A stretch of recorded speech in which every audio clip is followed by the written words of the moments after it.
எரேமியா தீர்க்கதரிசியின் புஸ்தகம் 1ஆம் அதிகாரம். பென்யமீன் தேசத்திலுள்ள ஆனதோத் ஊரிலிருந்த ஆசாரியர்களில் ஒருவனாகிய இல்க்கியாவின் குமாரன் எரேமியாவினுடைய வசனங்கள்.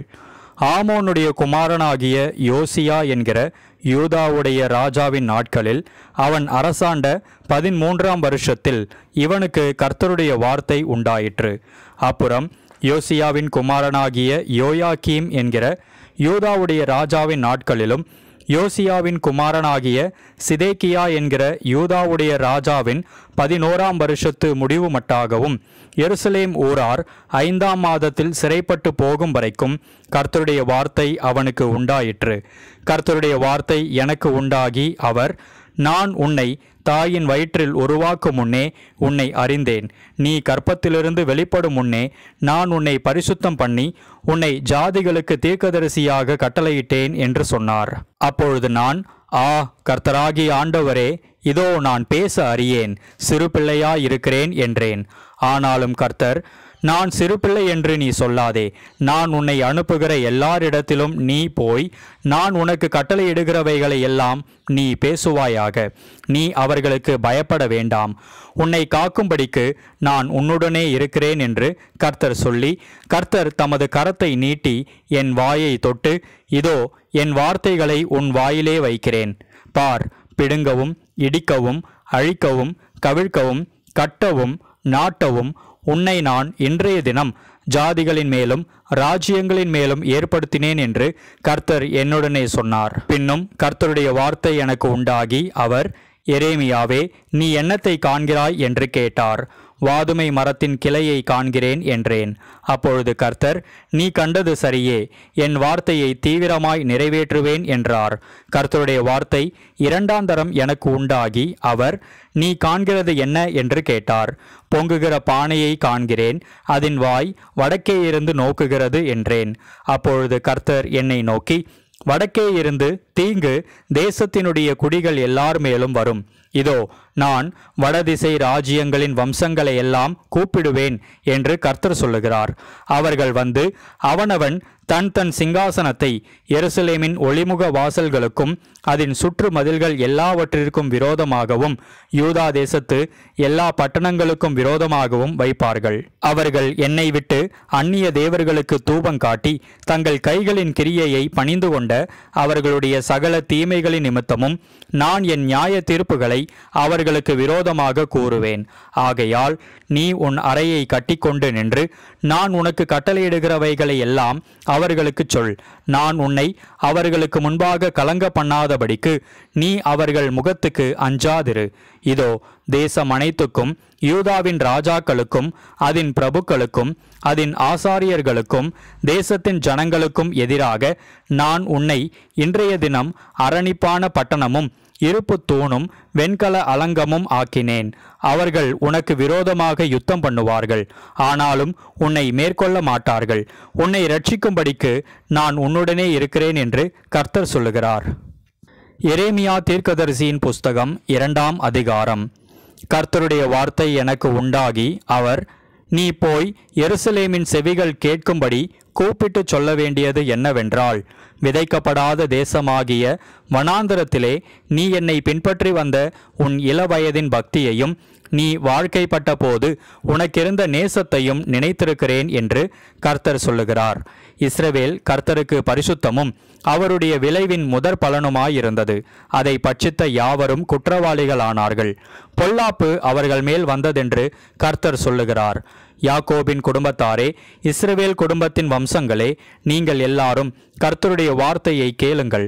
கர்த்தர் சொல்லுகிறது என்னவென்றால், எங்களை எகிப்து தேசத்திலிருந்து வரப்பண்ணினவரும் அவாந்தர வெளியும் பள்ளங்களும் உள்ள தேசமும் வறட்சியும் மரண இருளும் உள்ள தேசமும் ஒருவனும் கடவாமலும் ஒரு மனுஷனும் குடியிராமலும் இருக்கிற தேசமுமான வனாந்திரத்தில் எங்களை நடத்தினவருமாகிய கர்த்தர் எங்கே என்று உங்கள் பிதாக்கள் கேளாமல் என்னை விட்டு தூரப்பட்டு மாயையை பின்பற்றி வீணராய் போகிறதற்கு என்னிடத்தில் என்ன அநியாயத்தை கண்டார்கள்?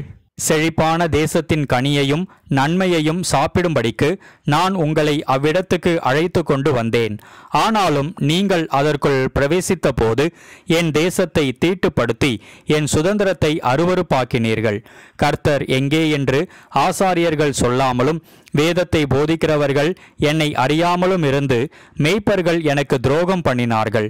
தீர்க்கதரிசிகள் பாகாலை கொண்டு தீர்க்க தரிசனம் சொல்லி வீணானவைகளை பின்பற்றினார்கள். ஆதலால் இன்னும் நான் உங்களோடே வழக்காடுவேன், உங்கள் பிள்ளைகளின் பிள்ளைகளோடும் வழக்காடுவேன் என்று கர்த்தர் சொல்லுகிறார். நீங்கள் கித்தீமின் தீவுகள் மட்டும் கடந்து போய் பார்த்து கேதாருக்கு ஆள் அனுப்பி நன்றாய் விசாரித்து இப்படிப்பட்ட காரியம் உண்டோ என்றும் எந்த ஜாதியாவது தேவர்கள் அல்லாத தங்கள் தேவர்களை மாற்றினது உண்டோ என்றும் பாருங்கள். என் ஜனங்களோ வீணானவைகளுக்காக தங்கள் மகிமையை மாற்றினார்கள். வானங்களே, இது நிமித்தம் பிரமித்து கொந்தளித்து மிகவும் திடுக்கிடுங்கள் என்று கர்த்தர் சொல்லுகிறார். என் ஜனங்கள் 2 தீமைகளை செய்தார்கள். ஜீவ தண்ணீர் ஊற்றாகிய என்னை விட்டுவிட்டார்கள்.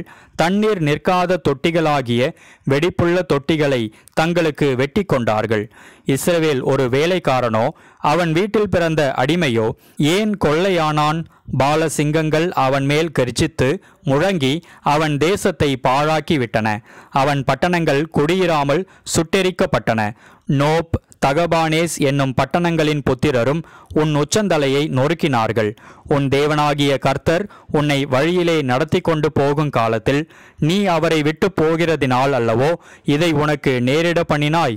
இப்போதும் சீகோரின் தண்ணீரை குடிப்பதற்கு எகிப்துக்கு போகிறதினால் உனக்கு பிரயோஜனம் என்ன? ஐபிராத்து நதியின் தண்ணீரை குடிப்பதற்கு அசீரியாவுக்கு போகிறதினால் உனக்கு பிரயோஜனம் என்ன? உன் தீமை உன்னை தண்டிக்கும், உன் மாறுபாடுகள் உன்னை கண்டிக்கும். நீ உன் தேவனாகிய கர்த்தரை விடுகிறதும் என்னை பற்றும் பயம் உன்னிடத்தில் இல்லாமல் இருக்கிறதும் எத்தனை பொல்லாப்பும் கசப்புமான காரியம் என்று உணர்ந்து கொள் என்று சேனைகளின் கர்த்தராகிய ஆண்டவர் சொல்லுகிறார். பூர்வ காலம் துவக்கி நான் உன் நுகத்தடியை முறித்து உன் கட்டுகளை அறுத்தேன். நான் அடிமைப்படுவதில்லை என்று நீயும் சொன்னாயே. ஆகிலும் உயரமான சகல மேட்டின் மேலும் பச்சையான சகல மரத்தின் கீழும் நீ வேசியாய் திரிகிறாய். நான் உன்னை முற்றிலும் நற்கனி தரும் உயர்குல திராட்சை செடியாக நாட்டினேன். நீ எனக்கு காட்டு திராட்சை செடியின் ஆகாத கொடிகளாய் மாறிப்போனது என்ன? நீ உன்னை உவர் மண்ணினாலே கழுவி அதிக சவுக்காரத்தை கையாடினாலும் உன் அக்கிரமத்தின் கரைகள் எனக்கு முன்பாக இருக்குமென்று கர்த்தராகிய ஆண்டவர் சொல்லுகிறார். நான் தீட்டுப்படவில்லை, நான் பாகால்களை பின்பற்றவில்லை என்று நீ எப்படி சொல்லுகிறாய்? பள்ளத்தாக்கிலே நீ நடக்கிற மார்க்கத்தை பார், நீ செய்ததை உணர்ந்து கொள். தாறுமாறாய் ஓடுகிற வேகமான பெண்ணொட்டகம் நீ. வனாந்தரத்திலே பழகினதும் தன் இச்சையின் மத வெறியிலே காற்றை உட்கொள்ளுகிறதுமான காட்டுக்கழுதை நீ. அதன் ஆவலை நிறுத்தி அதை திருப்புகிறவன் யார்? அதை தேடுகிறவர்கள் ஒருவரும் வருத்தப்பட வேண்டியதில்லை. அதன் மாசத்தில் அதை கண்டுபிடிப்பார்கள்.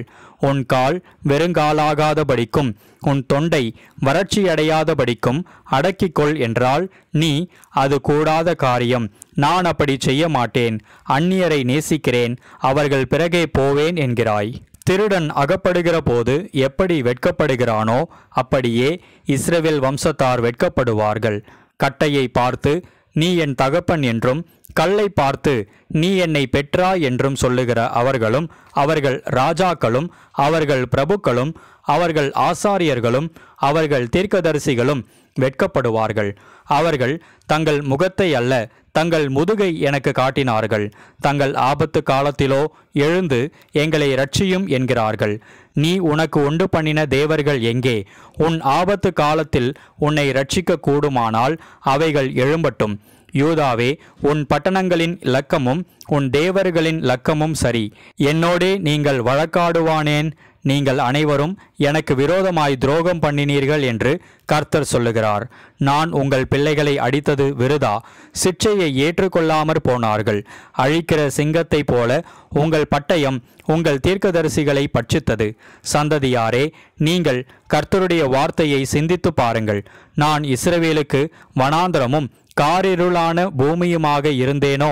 பின்ன ஏன் என் ஜனங்கள் நாங்களே எஜமான்கள், இனி உம்மிடத்தில் நாங்கள் வருவதில்லை என்று சொல்லுகிறார்கள்? ஒரு பெண் தன் ஆபரணத்தையும் ஒரு மணவாட்டி தன் ஆடைகளையும் மறப்பாளோ? என் ஜனங்களோ எண்ணி முடியாத நாட்களாய் என்னை மறந்துவிட்டார்கள். நேசத்தை தேடும்படிக்கு நீ உன் வழிகளை நயப்படுத்துகிறதென்ன? இவ்விதமாய் நீ பொல்லாத ஸ்திரீகளுக்கும் உன் வழிகளை கற்றுக் கொடுத்தாய். உன் வஸ்திர ஓரங்களிலும் குற்றமில்லாத ஏழை ஆத்துமாக்களின் இரத்தம் காணப்படுகிறது. அதை தோண்டி தேடுகிறதினால் அல்ல, அது எல்லாவற்றின் மேலும் வெளியாயிருக்கிறதினால் அதை கண்டுபிடித்தேன். ஆகிலும் குற்றமில்லாதிருக்கிறேன் என்றும் அவருடைய கோபம் என்னை விட்டு திரும்பிற்று என்றும் சொல்லுகிறாய்.